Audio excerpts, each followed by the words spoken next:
recevoir à l'instant même. Elisabeth Borne a remis sa démission à Emmanuel Macron, qui l'a refusée afin que le gouvernement reste à la tâche. C'est ce que nous dit l'Élysée à l'instant. Donc cette information de dernière minute, on va vous faire réagir tous et toutes évidemment.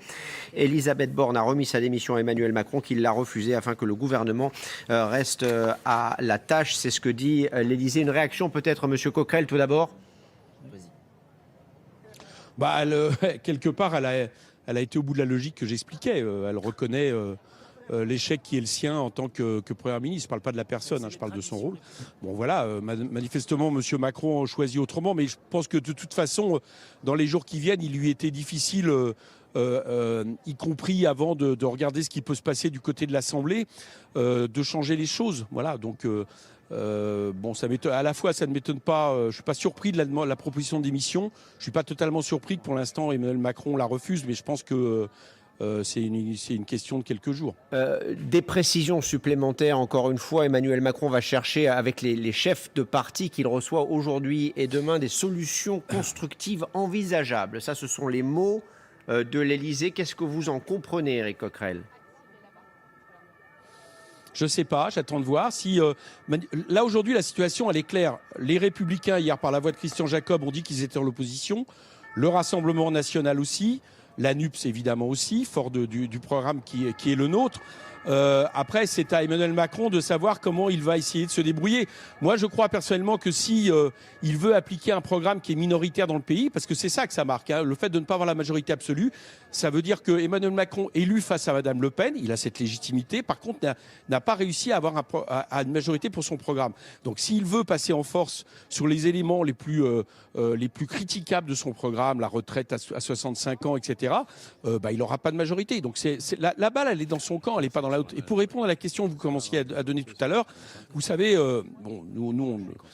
on a un programme de rupture, on l'assume. Je pense qu'on n'est pas plus radicaux que l'extrême libéralisme de M. Macron, mais c'est un autre débat. Mais surtout, pendant 5 ans, on a toujours fait des propositions. On a toujours fait en sorte d'avoir à la fois des amendements de refus de ce qui nous allait pas dans ce qui est proposé par la majorité. À la fois, on a toujours fait des propositions alternatives. Donc, on va continuer à le faire. On verra bien ce que fait le gouvernement. Moi, mon intuition, c'est que M. Macron a été élu pour appliquer un programme qui est celui de l'extrême libéralisme, du néolibéralisme, et il n'en sortira pas. Et à partir de là, les choses seront claires. Il aura une opposition face à lui.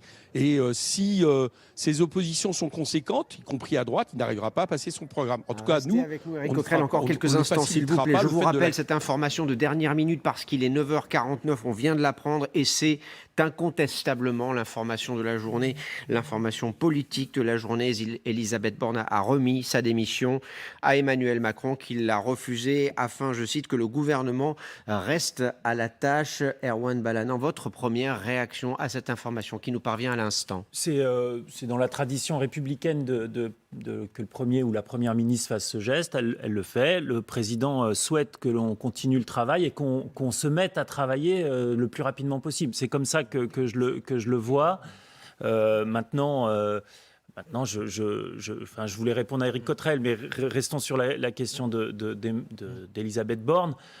Elisabeth Borne, elle a été première ministre très peu de temps pour l'instant. Il faut 36 jours. Voilà, 36 jours. Dans une période électorale avec la réserve, vous voyez bien que, j'ai envie de dire, il faut laisser un peu de chance à cette première ministre. Et moi, j'ai confiance en cette première ministre. Julien, Elisabeth, Jean-Marie Le Guen et Judith Vintraub, s'il vous plaît, sur donc cette démission d'Elisabeth Borne. On l'a appris il y a quelques instants, refusée par Emmanuel Macron. Oui. Dans les mots, c'est important et intéressant par rapport à ce qui a pu se passer précédemment et tous les usages justement républicains qu'on a pu utiliser. En 2017, quand Édouard Philippe, pareil, après législative, présente sa démission, elle est acceptée par Emmanuel Macron, qui le charge de former un nouveau gouvernement. Là, Elisabeth Borne propose sa démission, qui est refusée par Emmanuel Macron. Donc on est dans un usage, c'est plus la démission par courtoisie qui va jusqu'au bout, j'allais dire, de son processus. Est-ce que c'est une tactique pour faire taire les critiques? On perd pas de temps.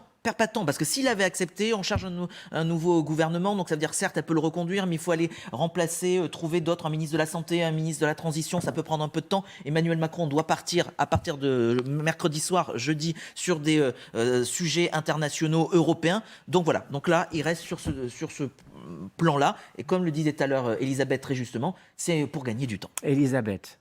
sur cette démission proposée par la Première ministre, refusée par Emmanuel Macron.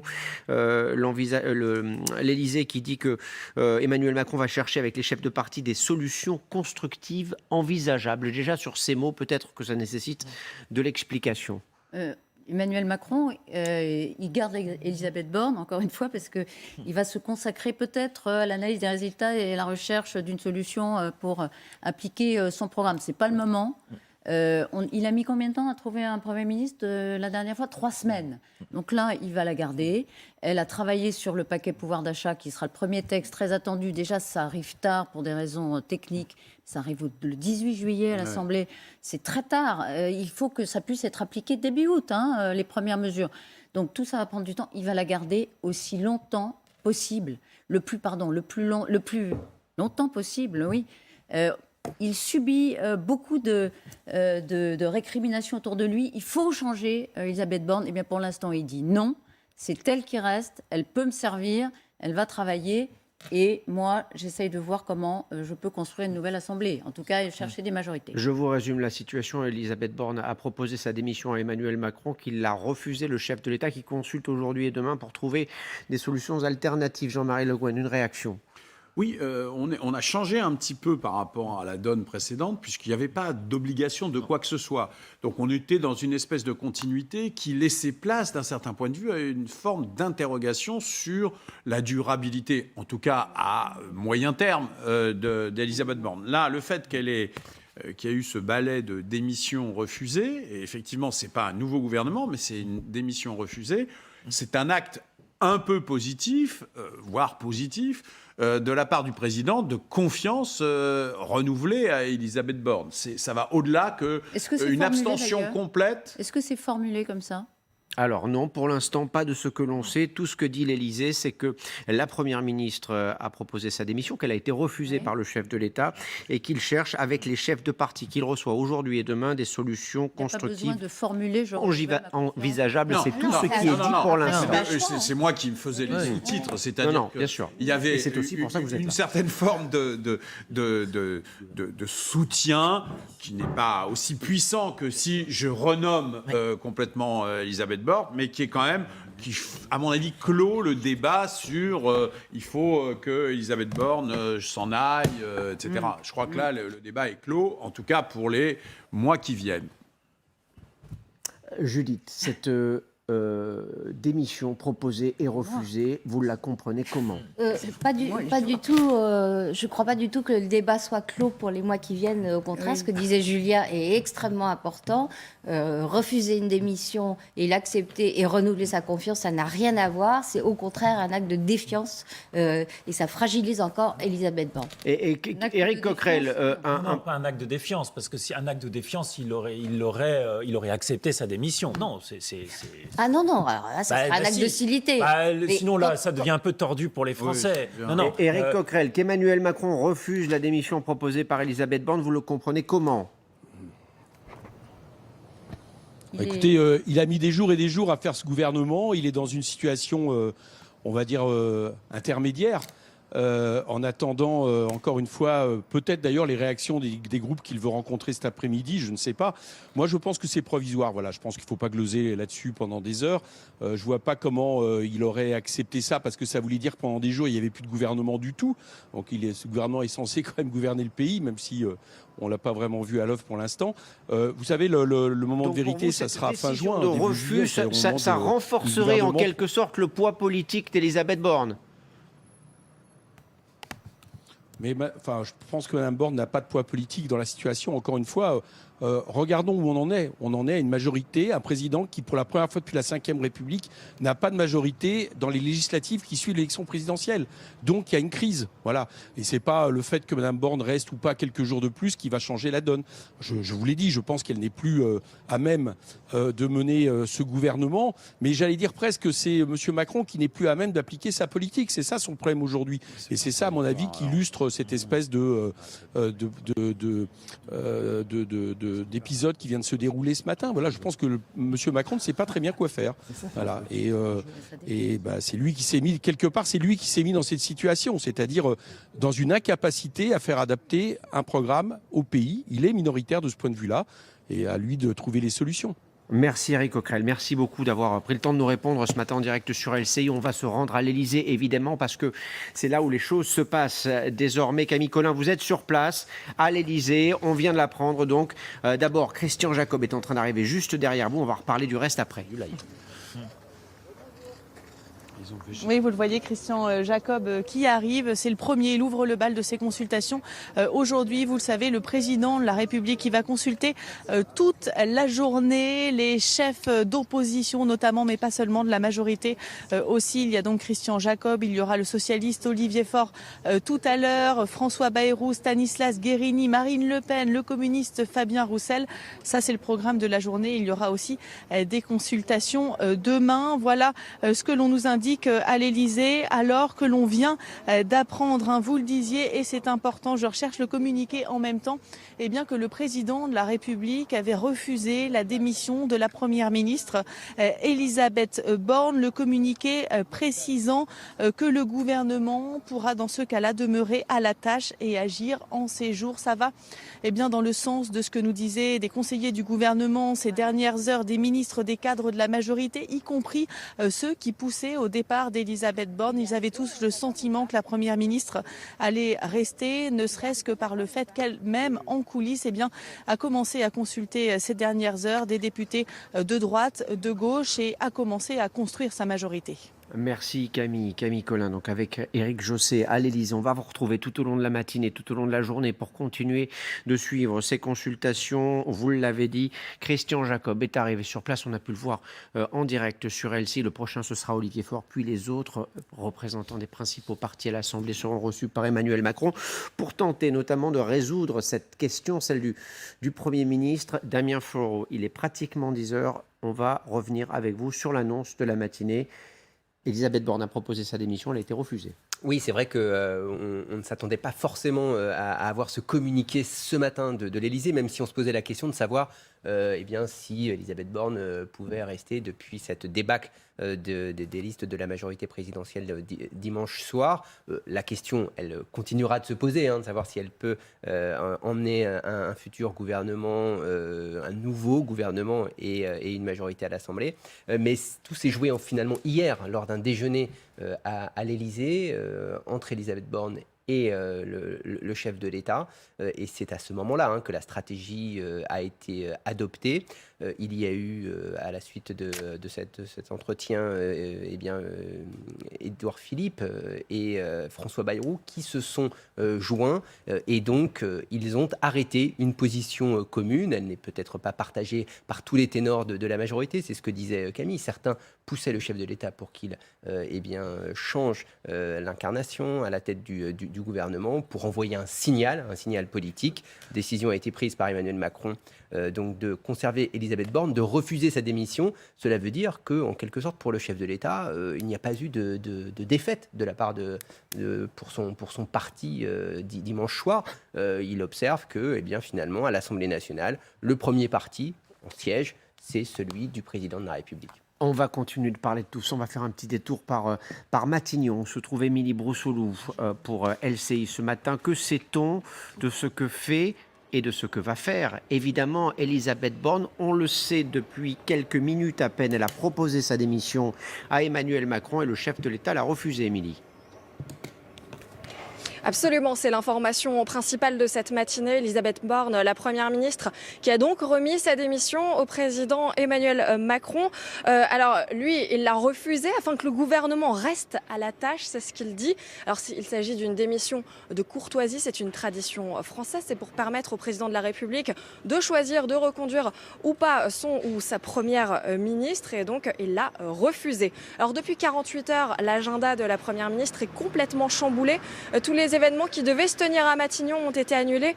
Ce matin devait se tenir le traditionnel petit déjeuner de la majorité présidentielle. Il a été annulé. En même temps, on le comprend, en l'absence de Richard Ferrand et Christophe Castaner. Devait avoir lieu aussi un cocktail de bienvenue pour les nouveaux élus ce soir à Matignon. Là aussi, il a été annulé. L'heure est plutôt au travail. Et ça, c'est depuis dimanche soir. Elisabeth Borne qui enchaîne les réunions de travail, notamment avec le président Macron à l'Élysée. Elle y était pour une réunion de crise dimanche soir. Elle y était aussi hier. hier pour un déjeuner de travail. C'est d'ailleurs avant ce déjeuner de travail qu'il y aurait réitéré sa confiance.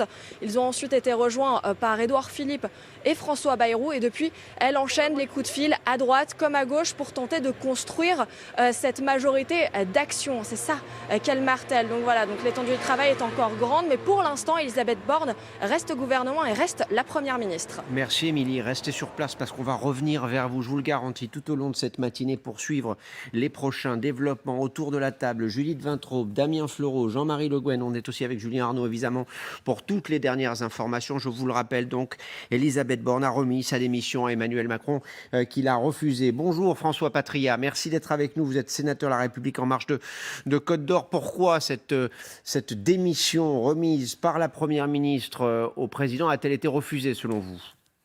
Je pense qu'Elisabeth Borne, depuis déjà un mois, depuis qu'elle a été plus d'un mois qu'elle a été nommée, travaille aux futurs textes du gouvernement, textes qui vont bien sûr dans le sens de l'intérêt général, du pouvoir d'achat, sur des sujets très importants, qu'elle s'y est préparée, qu'elle devra les présenter à l'Assemblée, c'est ça l'essentiel.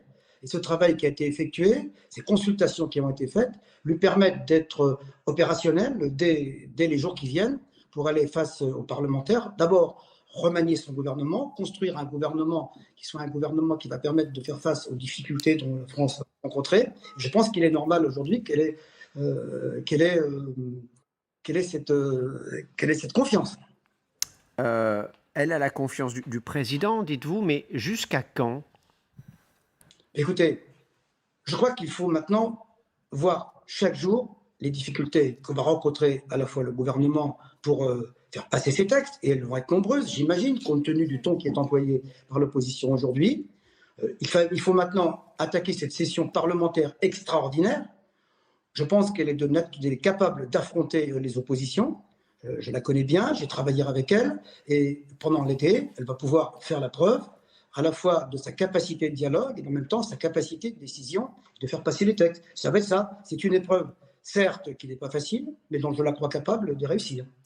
François Patria, restez avec nous parce que Judith Vintraube et Damien Fleureau ont une question à vous poser juste avant. Une dernière petite question, le fait qu'elle ait présenté sa démission et que cette démission ait été refusée, est-ce que ça renforce Elisabeth Borne politiquement ou est-ce que ça l'affaiblit ?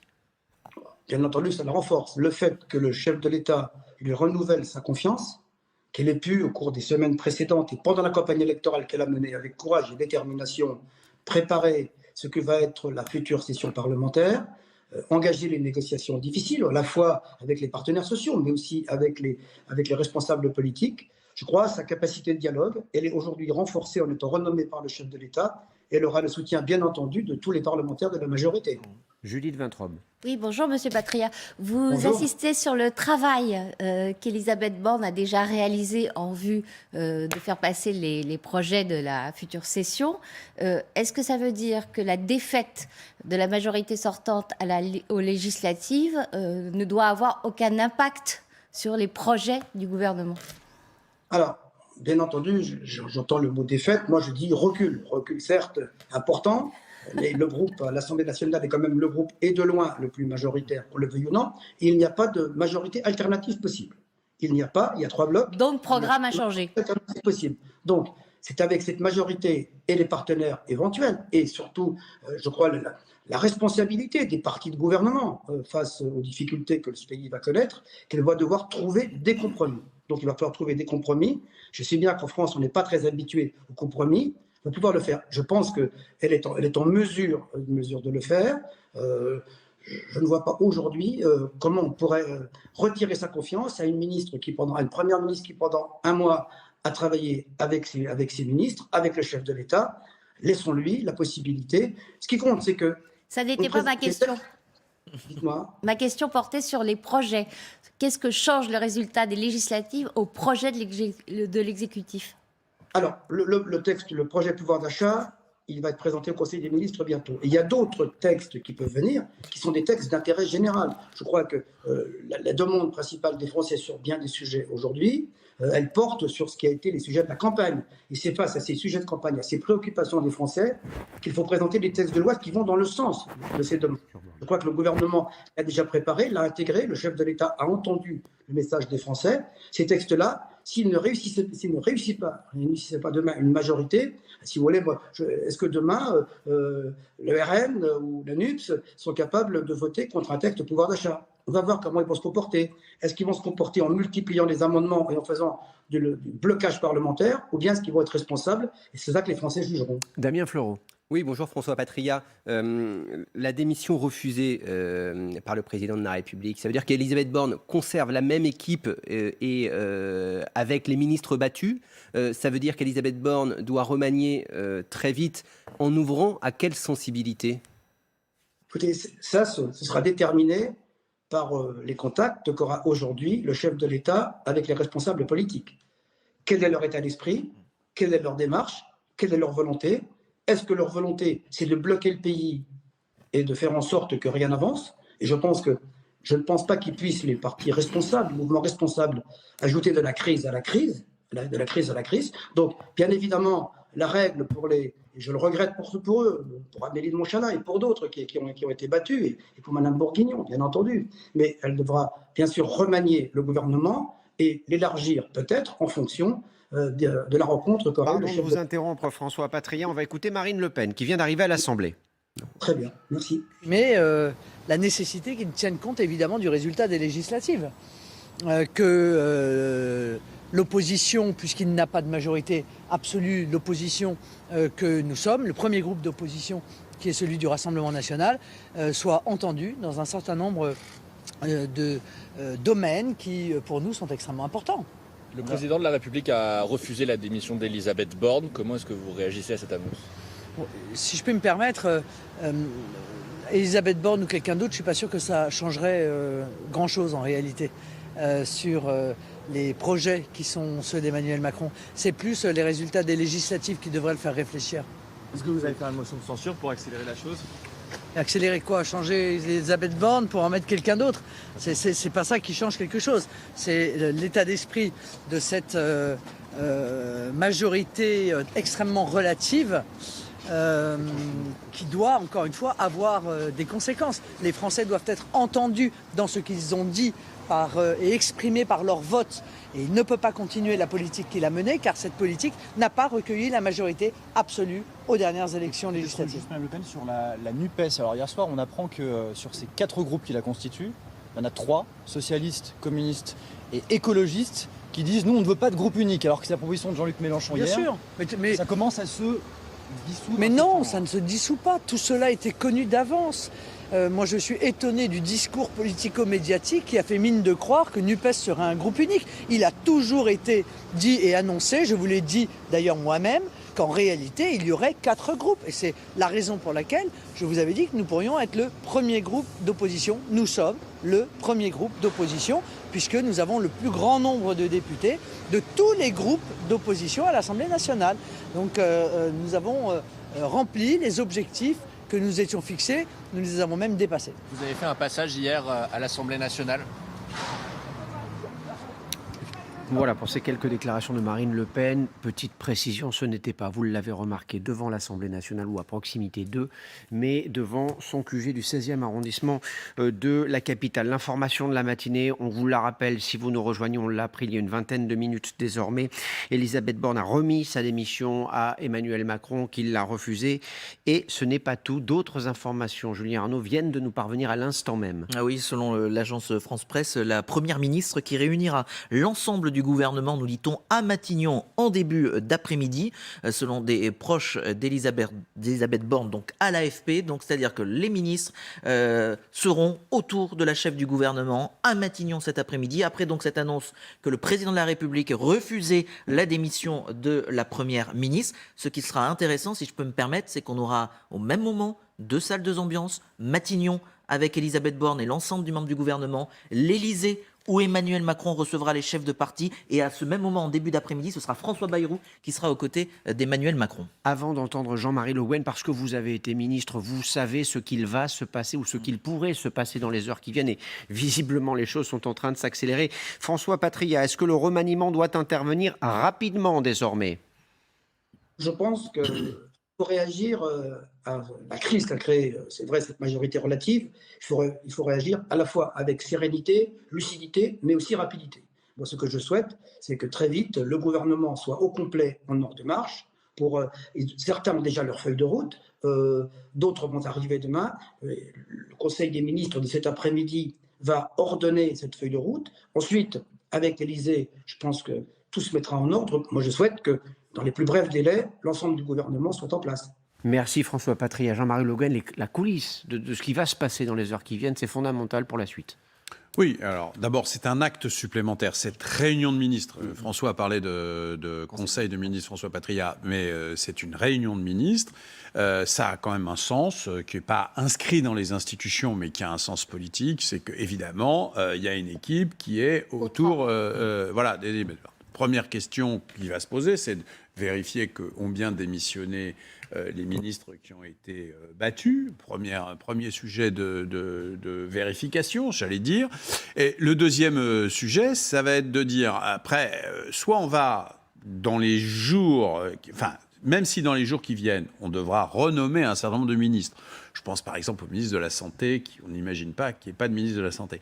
Néanmoins, à mon avis, il serait relativement utile que des ministres soient désignés pour assurer l'intérim, même si pendant une semaine, parce qu'on peut imaginer, vous savez, on n'en a pas dit un mot pour l'instant, mais le président de la République a une séquence très longue à l'étranger. Je pense qu'il part de jeudi jusqu'au mardi, donc c'est une séance exceptionnellement longue, sommet européen, G7, et OTAN, etc., et importante. Donc, on peut imaginer qu'il y ait une recomposition du gouvernement qui viendrait quand le président de la République soit revenu et qu'il prenne le temps de voir les propositions que pourrait lui faire la Première ministre. Mais en tout cas, cet après-midi, on pourrait imaginer qu'au moins s'agissant du ministre de la Santé, mais pas que, il y ait une nouvelle, qu'un ministre déjà en charge soit chargé d'assurer, ou lui-même, ou elle-même, la Première ministre, soit chargée d'assurer la tutelle du ministère. On va faire un petit détour par l'Assemblée nationale. C'est Frédéric Delpech, accompagné d'Adrien Quatennens, député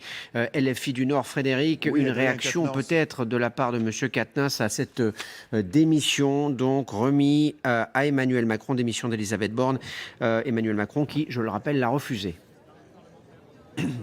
Oui, tout à fait. Adrien Quatennens, donc Elisabeth Borne a présenté sa démission qui a été refusée par le président de la République. Elle est donc reconduite. Qu'est-ce que ça vous inspire comme premier commentaire?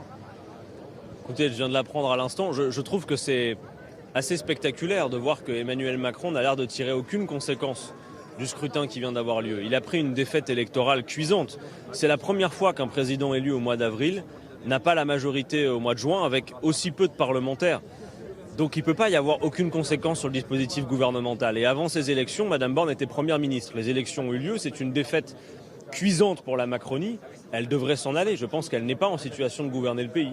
Et pour vous, c'est un signe de fragilité, le fait qu'elle ait présenté sa démission? C'est un signe en tout cas qu'elle, à titre personnel, tire les conséquences de l'élection. Visiblement, M. Macron, moins. Et quelle est la conséquence ici à l'Assemblée, du coup? Écoutez, en l'état actuel des choses, sur le papier, tout le monde comprend que le pays est ingouvernable. C'est-à-dire que M. Macron a mené le pays dans une impasse politique. Donc il va falloir tirer les conséquences de cette situation. Et pour nous, qui sommes l'opposition avec la nouvelle Union populaire écologique et sociale, il s'agit de nous tenir prêts à toutes les éventualités. Qui peut dire que tout cela va tenir 5 ans? Si ça se trouve, dans quelques mois, quelques temps, il y aura de nouvelles élections. La nécessité pour nous de présenter la nouvelle Union populaire écologique et sociale et de montrer que nous sommes prêts à gouverner. Merci Adrien Quatennens, depuis l'Assemblée. Merci Frédéric Delpech et merci évidemment Adrien Quatennens d'avoir pris le temps de nous répondre en direct sur LCI. Bonjour Daniel Fasquelle, merci d'être avec nous. Vous êtes maire LR du Touquet. Je vais aussi vous demander votre réaction à cette annonce. Elisabeth Borne a remis sa démission à Emmanuel Macron qui l'a refusée. Est-ce que ça renforce la Première ministre ou est-ce qu'au contraire ça l'affaiblit? Moi, je suis surpris effectivement que Emmanuel Macron ait refusé cette démission. Le Premier ministre, c'est le chef de la majorité. C'est elle qui a emmené ses troupes lors de la campagne des élections législatives. Elle a échoué. Ce serait logique, évidemment, que le président de la République en tire toutes les conséquences. On a besoin d'un nouvel élan pour le pays. C'est une nouvelle page politique qui s'ouvre. Et vouloir garder la Première ministre dans ce contexte à ce point affaibli, avec plusieurs ministres clés qui ont été battus aux élections, c'est pour moi une erreur. Est-ce que cette démission refusée impacte Emmanuel Macron ? Le fait qu'il la demande et que ce soit refusé, est-ce que c'est purement technique ou est-ce qu'au contraire, le chef de l'État s'affaiblit lui-même en refusant la démission de sa première ministre ? Et moi, je pense que le chef de l'État a commis deux erreurs. La première, c'est de penser que parce qu'il a été réélu, tout irait bien. Il y a un certain nombre de Français, j'en fais partie, qui ont voté pour lui pour faire barrage à l'extrême droite. Ce n'était pas nécessairement une adhésion à Emmanuel Macron. Et il n'a pas véritablement fait campagne, il n'a pas tenu compte du premier tour en se focalisant sur le deuxième tour de l'élection présidentielle. Et sa deuxième erreur, c'est de ne pas tenir compte de ce qui s'est passé à l'occasion des élections législatives. Le pays est divisé, est fracturé, et changer de Premier ministre, mettre en place un nouveau gouvernement, pour tenir compte de ce qui s'est passé, c'était un signal extrêmement fort. Enfin, ce qui s'est passé à l'occasion des législatives, c'est absolument pas banal. C'est la première fois qu'un président de la République sort autant affaibli des élections législatives. Et il doit se mettre à l'écoute du pays, des Français, tenir compte de ce qui s'est passé au moment de ces élections, et pas dire, voilà, on continue comme avant. Vous savez, on lui reproche toujours une forme de dédain, d'arrogance, un manque d'écoute à l'égard du pays. Il aurait pu effacer cette mauvaise impression, cette mauvaise image en nommant un nouveau Premier ministre. Merci, Monsieur Fasquelle. Merci beaucoup d'avoir pris le temps de nous répondre en direct. On va vous écouter, Judith Guintraub, dans un instant. Vous aussi, Jean-Marie Le Guen. D'abord, un rappel de l'info à 10h17 avec beaucoup d'informations depuis un peu moins d'une demi-heure, Damien Fleureau. Oui, avec cette annonce de l'Élysée, par l'intermédiaire de nos confrères de l'AFP, de la remise de la démission d'Elisabeth Borne au président de la République, le chef de l'État qui l'a refusé. En quelque sorte, il envoie un signal politique, il conforte sa chef du gouvernement et ouvre une nouvelle séquence ou tente de refermer, dirons-nous, la séquence politique, la mauvaise séquence politique que l'on vit depuis dimanche soir pour la majorité présidentielle. Tout s'est joué lors d'un déjeuner hier à l'Élysée. Autour du chef de l'État, il y avait bien sûr Elisabeth Borne et Édouard Philippe ainsi que François Bayrou. Ensemble, ils ont donc arrêté cette position qui a donc été annoncée ce matin. Puis, nous avons appris la réunion autour de la Première ministre, d'une réunion de tous les membres du gouvernement en tout début d'après-midi. C'est aussi un signal politique. En clair, on tente de relancer une séquence politique, un gouvernement au travail. Constance Le Grip, merci d'être avec nous, députée Ensemble des Hauts-de-Seine. Pourquoi est-ce que Mme Borne a remis sa démission et pourquoi est-ce que cette démission a été refusée selon vous ? Je rappelle tout d'abord que c'est un usage républicain que le chef du gouvernement présente sa démission au président de la République à l'issue d'élections législatives. Donc on est simplement dans le respect de l'usage républicain et le chef de l'État conforte sa première ministre dans un moment où s'installe la nouvelle Assemblée sortie des urnes, où le chef de l'État lui-même d'ailleurs également reçoit, parce qu'il est en initiative politique, reçoit les chefs de partis qui ont vocation à faire des groupes à l'Assemblée nationale. Il est important de ne pas envoyer de messages désordonnés ou des messages fébriles. Clairement, le chef de l'État, qui est le garant des institutions, fait le travail politique, le travail institutionnel qui est le sien, et le gouvernement va se mettre bientôt au travail. Une fois installée l'Assemblée nationale, les institutions de la 5e sont Mais ainsi... Constance Le Grip, qu'est-ce que cela nous dit de la légitimité de Mme Borne quand elle propose sa démission et que cette même démission est refusée ? Bien, cela veut dire qu'à ce stade, très clairement, je ne peux pas dire plus, le chef de l'État lui accorde sa confiance. Je crois qu'il est important de ne pas tomber dans des excès de présentation apocalyptique ou exagérément pessimiste. Il faut que nos compatriotes soient conscients du fait que le chef de l'État, l'exécutif sont au travail. Le pays a besoin de stabilité, le pays a besoin de sang-froid, Le pays a besoin de sérénité. Il y a énormément à faire. Nous avons entendu les messages adressés par nos compatriotes à la faveur des élections législatives. Nous sommes décidés à agir le plus rapidement possible, avec sérénité mais avec détermination, pour servir l'intérêt des Français, pour servir l'intérêt du pays. Et nous appelons chacun et chacune à faire preuve de responsabilité. Mais je pense qu'il est important de ne pas tomber dans des descriptions apocalyptiques. Encore une fois, ce qui se passe à l'heure actuelle est peut-être urgent d'agir. Est-ce qu'un remaniement est urgent? Mais clairement, il y a une situation de responsabilité à prendre. Pardon, excusez-moi. Est-ce qu'un remaniement est urgent désormais?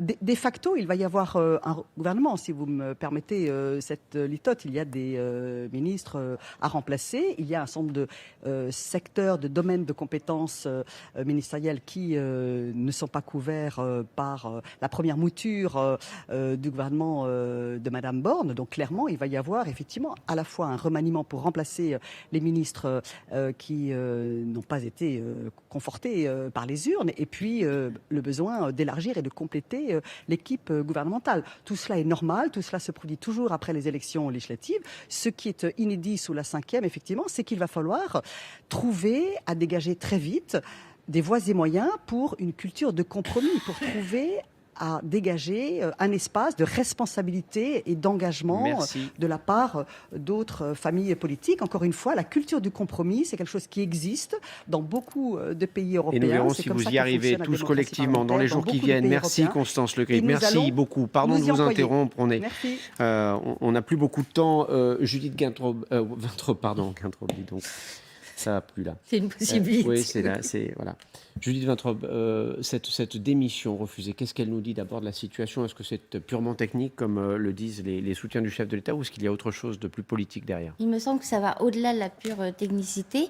Il ne faut pas sous-estimer l'anxiété, pour ne pas prendre un mot plus fort, que provoque cette situation complètement inédite et ce risque de blocage institutionnel chez les Français en général, dans les milieux d'affaires en particulier. Les chefs d'entreprise ne sont pas ravis de ne pas savoir du tout ce qui va se passer dans les prochains mois, quelles réformes vont pouvoir être menées ou pas. Donc la première fonction non seulement le refus de la démission d'Elisabeth Borne et puis cette mise en scène que le gouvernement est au travail, qui est programmée cet après-midi, c'est de dire ça.